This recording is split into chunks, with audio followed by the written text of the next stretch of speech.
les États ont pris conscience que nous allions tous dans le mur, qu'on était grosso modo foutus si on ne faisait rien pour polluer moins.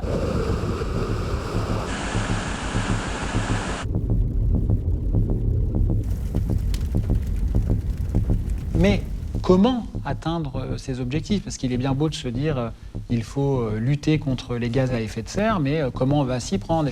Et là, il est décidé de créer une sorte de bourse carbone, de Wall Street environnementale, où vont se négocier des quotas.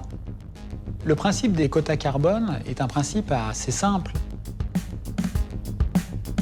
Les entreprises, elles ont un quota, un nombre de kilos de CO2 qu'elles peuvent émettre annuellement dans l'atmosphère. Et si elles n'atteignent pas ce quota autorisé, elles peuvent le vendre sur une bourse créée à cet effet. Et ceux qui polluent trop peuvent acheter des quotas à ceux qui polluent moins. 23,35 € la tonne.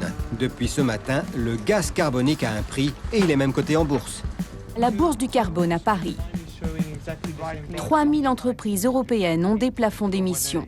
Chaque jour, elles achètent et vendent des tonnes de CO2 sur ce nouveau marché financier. Au départ, c'était une bonne idée, puisque c'était une bourse verte. Mais des gens arrivent à s'infiltrer là-dedans en montant des sociétés fictives dans les paradis fiscaux pour négocier des quotas d'émissions de CO2. Et on peut acquérir des quotas hors taxes à l'étranger, puis les revendre à des sociétés françaises TTC, la TVA devant être versée à l'État, ce qui n'a jamais été fait.